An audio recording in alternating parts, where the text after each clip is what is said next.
আমি শুধুমাত্র কৃতজ্ঞতার জন্য এখানে ছুটে এসেছি যে আমার ভাই বোনেরা মানুষ মানুষের জন্য কতটা করতে পারে, মানুষ মানুষের জন্য, এটাই হচ্ছে তার বড় প্রমাণ।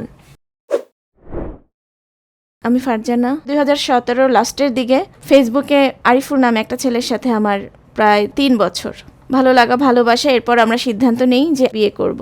আমরা দুজনেই বিয়েটা করে নেই। শুরু হয় আমার জীবনের নতুন একটা অধ্যায় এবং স্বপ্নের জীবন। আমার মনে হয়েছে যে ওনার সাথে বিয়ের পরে যে আমার জীবনের সবচেয়ে সোনালি দিনগুলো থাকে হচ্ছে মানুষের 17-18 টিনেজ বয়সে, কিন্তু আমার মনে হয়েছে যে আমি 30 পার করে মনে হয় আমি সেই টিনেজটা আমার জীবনে এসেছে।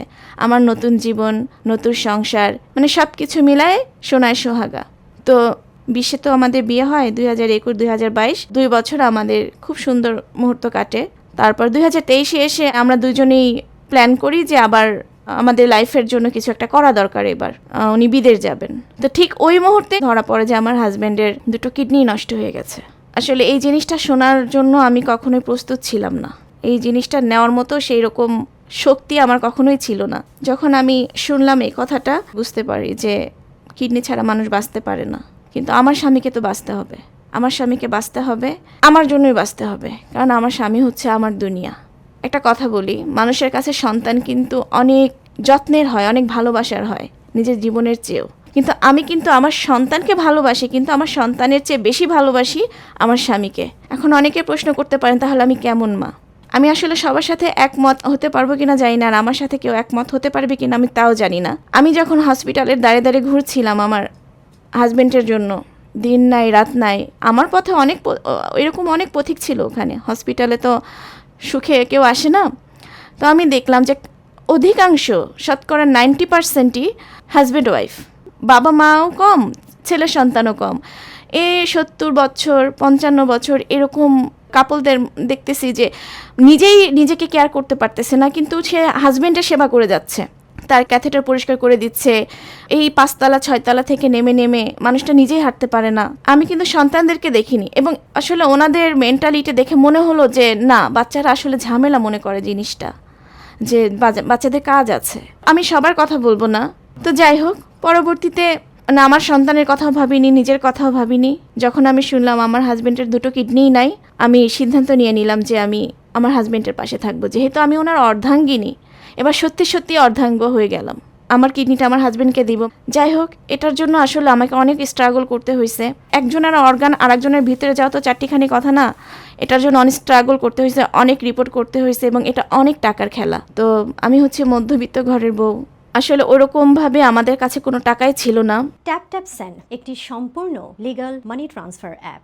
এই অ্যাপের মাধ্যমে নিরাপদে নিশ্চিন্তে দিনরাত 24 ঘন্টা বাংলাদেশে টাকা পাঠানো যায়। অসাধারণ এক্সচেঞ্জ রেট, টাকা পাঠালে সব সময় দারুণ কনভার্সন রেট পাওয়া যায়, এবং বিদেশ থেকে দেশে টাকা পাঠালে সরকারের পক্ষ থেকে 2.5% প্রণোদনা যুক্ত হয়। TapTapSend দিয়ে America, Canada, Australia, Europe, UK ও ইউএই থেকে ব্যাংক বিকাশ কিংবা ক্যাশ পিকআপের মাধ্যমে সহজেই দেশে টাকা পাঠানো যায়। টাকা পাঠাতে কোনো ট্রান্সফার ফি লাগে না, তবে ইউকে থেকে শুধুমাত্র বিকাশে সরাসরি টাকা পাঠাতে 0.99 পাউন্ড এবং ইউএই থেকে 5 দিরহাম দিতে হয়। তবে ব্যাংক ও অন্যান্য মোবাইল ওয়ালেটে এই ফি দিতে হয় না। এবং আমাদের প্রোমো কোড LOVE লাভ ব্যবহার করলে প্রথম ট্রান্সফারে আকর্ষণীয় বোনাস পাবেন। অস্ট্রেলিয়া থেকে $50 অস্ট্রেলিয়ান ডলার, কানাডা থেকে $30 কানাডিয়ান ডলার, ইউরোপ থেকে 25 ইউরো, ইউকে থেকে 20 পাউন্ড এবং আমেরিকা থেকে $30 ডলার। তারপরও আমার ফ্যামিলি, আমি আমার বাবা মায়ের কাছে অনেক কৃতজ্ঞ। আমার বাবা মা যদি না থাকতো এই জার্নিটা আমি কখনোই ফিনিশ করতে পারতাম না। খুবই সাপোর্ট করছে, আমি ওনাদের কাছে কৃতজ্ঞ। তো যাই হোক, 2023-এর 26শে অগস্ট অপারেশনটা হয়। আমি সফলভাবে, আমি যা ইচ্ছা করেছিলাম আল্লাহর কাছে সেটাই হয়েছে। আমি সফলভাবে আমার কিডনি তাকে দান করতে পেরেছি, এবং আলহামদুলিল্লাহ উনি সুস্থ ছিলেন। আমরা দুজন আবার নতুন করে সংসারটা শুরু করলাম, আমাদের জার্নিটা শুরু হলো। কোনো প্রবলেম নাই, আর যতটুকুই ছিল আলহামদুলিল্লাহ, আল্লাহকে বলেছি আল্লাহ ওইটার চাইতে এটা অনেক ভালো। কিছুদিন পর, মাস 3 ধরে আবার আমার হাজব্যান্ডের এই নিউ যে কিডনিটা, ওটাতে প্রবলেম দেখা যাচ্ছিল। ডক্টর বায়োপসি করাতে বলেন, বায়োপসি করানোর পরে দেখা যায় যে কিডনিটায় ইনফেকশন দেখা দিয়েছে। তো এটার চিকিৎসা যদি এখন করাতে যাই আমি, 5 লাখ টাকার দরকার আর কি। পার ডে 55,000 টাকা করে প্রায় 6-7টা থেরাপি নিতে হবে, প্লাজমা থেরাপি। তো আমি আসলে শকড। আমি আসলে আমার সর্বস্ব দিয়ে আমার হাজব্যান্ডের জন্য যা কিছু ছিল সব শেষ করে ফেলেছি। আমার ভিটে মাটি, আমার হাজব্যান্ডের মানে যতটুকুই ছিল। তো এখন আমার নতুন করে কিছু বিক্রি করারও নাই, নতুন করে কিছু দেওয়ারও নাই। এমন যদি হতো যে আমার এই কিডনিটা বিক্রি করে আমার হাজব্যান্ডকে আমি চিকিৎসা করাতে পারবো, আমি সেটা করতাম। কিন্তু এটা তো ইম্পসিবল। আমি চাইলেও ডক্টররা তা করবেন না। আমি কোনো এক মাধ্যমে জানতে পারলাম যে এই লাভঘুর স্টুডিওতে আসলে অনেকের সহযোগিতা পাওয়া যায়। তো আসলে আমি সেই বিশ্বাসে এখানে আসছি, আপনাদের কাছে আমার দুঃখের কথাগুলো বলেছি। আলহামদুলিল্লাহ, আমি আমার হাজব্যান্ডের চিকিৎসার জন্য আমার ভাই বোনদের কাছ থেকে অনেক সাড়া পেয়েছি, যতটুকু পেয়েছি আলহামদুলিল্লাহ। আনুমানিক 4 লক্ষ টাকা আমি আমার হাজব্যান্ডের চিকিৎসার জন্য জোগাড় করতে পেরেছি। মানে মানুষ যা পেরেছে যার জায়গা থেকে, ইনফ্যাক্ট আমাকে 2 টাকাও বিকাশ করে মানুষ পাঠাইছে, 5 টাকা, 2 টাকা, 8 টাকা।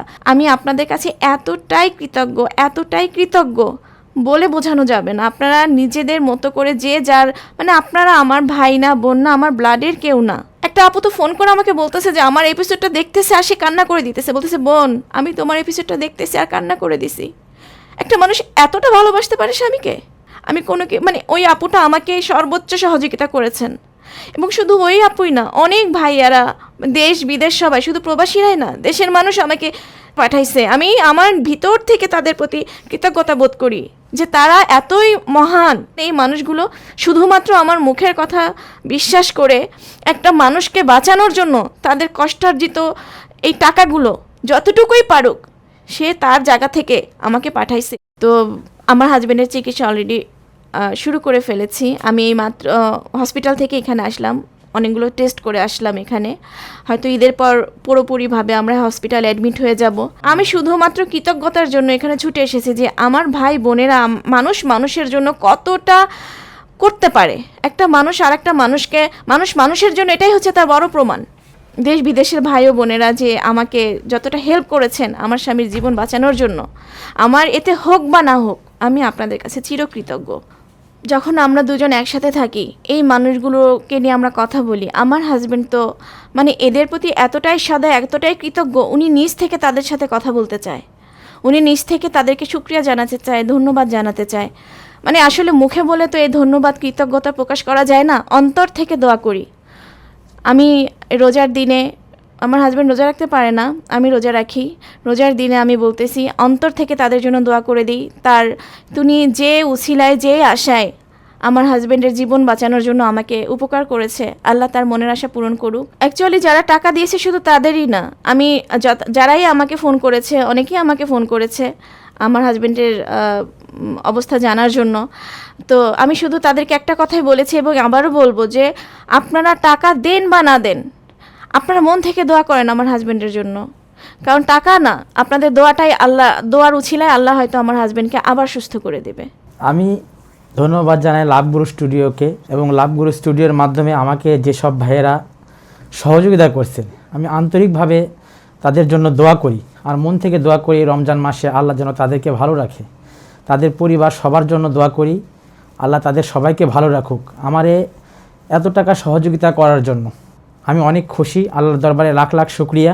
আপনাদেরকেও ধন্যবাদ। আমি মন থেকে দোয়া করি আল্লাহ আপনাদের সবাইকে ভালো রাখুক। আর আমার জন্য মন থেকে দোয়া করবেন আপনারা সবাই, আমার শরীরটা যেন ভালো করে দেয়, আল্লাহ যেন আমাকে সুস্থ করে দেয়। আপনারা আমাদের জন্য মন থেকে দোয়া করবেন, আমরা যেন আবার একসাথে বাঁচতে পারি, দীর্ঘদিন আমরা যেন আবার একসাথে বাঁচতে পারি, একসাথে পথ চলতে পারি। বিগত 2-3 দিন আগে দেখা গেল যে একজন নায়কের ওয়াইফ ইকরা, উনি নিজেকে শেষ করে দিয়েছে। আসলে ব্যাপারটা যতটাই কষ্টের ততটাই আমার কাছে মনে হয়েছে যে মানে এটা কি, কেন আমি যে মানুষটার জন্য আমার জীবনটা দিয়ে দিলাম, সেই মানুষটাকে আদৌ তার কিছু আসলো গেল? কিন্তু আমি তো দিন শেষে দেখলাম যে সব কিছু আগের মতোই চলছে, যে যার মতো করে চলছে, ভালো আছে এবং আস্তে আস্তে সব ঠিক হয়ে যাবে। কিন্তু যেই বোন তুমি চলে গেলা, তার যে একটা দুধের বাচ্চা আছে, ও আসলে এই কথাটা বলার কারণ হচ্ছে যে ঠিক ওই বয়সী আমার একটা বাচ্চা আছে। কারণ আমি যদি না থাকি, আমার এই বাচ্চাটা মানে আমার বাচ্চাটা করুণভাবে কার দিকে তাকাবে, কে তাকে টেক কেয়ার করবে? এটা কল্পনার বাইরে। প্রত্যেকটা সন্তানের জন্য গড গিফটেড হচ্ছে তার মা।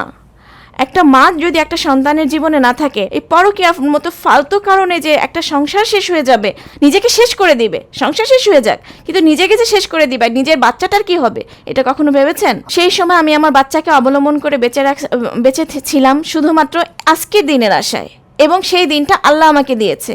আসলে এটা আমার ধৈর্যের ফল। আর আল্লাহ যা কিছুই করেন একটা বেটার প্ল্যানের জন্যই করেন। আল্লাহ বান্দার জন্য যা করেন সবকিছু ভালোর জন্য। ধৈর্য ধরার কারণে আজকে আমার স্বামীর মতো একটা ফেরেশতার মতো মানুষ আমার জীবনে পেয়েছি, যার কারণে আমার কিডনি পর্যন্ত দিয়ে আমার স্বামীকে বাঁচিয়ে রাখার চেষ্টা করছি। স্বামীকে বাঁচানোর জন্য আমি এখনও আমার স্বামীর পাশে আছি। আমার স্বামীর যত অসুস্থতা আসুক, যত আর্থিক প্রবলেম আসুক, যত যাই কিছু আসুক, আমি তাকে বলছি আমি তোমার পাশে আছি, এবং আমি আমার মৃত্যুর শেষ দিন পর্যন্ত যুদ্ধ করে যাব। সব ভাই বোনদের প্রতি অনেক কৃতজ্ঞতা জানাই, ভালোবাসা জানাই, আপনাদের প্রতি শ্রদ্ধা রেখে অন্তরের অন্তরস্থল থেকে আপনাদের জন্য আমি দোয়া করি। আল্লাহ যেন এভাবেই আমাদের মতো যারা অসহায় আছেন তাদের পাশে দাঁড়ানোর তৌফিক দিক। আমি চাইবো যে আপনারা সবাই আমাদের পাশে থাকবেন। সবাই ভালো থাকবেন। আল্লাহ হাফেজ। আমাদের প্ল্যাটফর্ম থেকে আমরা তার চিকিৎসার জন্য প্রয়োজনীয় অর্থ সংগ্রহের আহ্বান জানিয়েছিলাম। প্রথম থেকে আমরা নিশ্চিত করার চেষ্টা করেছি যেন পুরো প্রক্রিয়াটি স্বচ্ছতা ও সঠিক ব্যবস্থাপনার মাধ্যমে নির্বিঘ্নে সম্পন্ন হয়। আলহামদুলিল্লাহ, আপনাদের আন্তরিক সহযোগিতা ও ভালোবাসায় এখন পর্যন্ত প্রয়োজনীয় 4 লক্ষ টাকা সংগ্রহ করা সম্ভব হয়েছে। আমাদের প্ল্যাটফর্মকে বিশ্বাস করে এই মানবিক উদ্যোগে সাড়া দেওয়ার জন্য আমরা আপনাদের প্রত্যেকের প্রতি আন্তরিক কৃতজ্ঞতা জানাই। আপনাদের সহমর্মিতা সত্যিই প্রশংসনীয়। আমরা সবসময় চেষ্টা করি স্বচ্ছতা, দায়বদ্ধতা ও বিশ্বাসযোগ্যতা বজায় রেখে আমাদের সকল কার্যক্রম পরিচালনা করতে, এবং ভবিষ্যতেও সেই ধারাবাহিকতা বজায় থাকবে ইনশাআল্লাহ। আপনাদের দোয়া ও সহযোগিতা সব সময় কাম্য।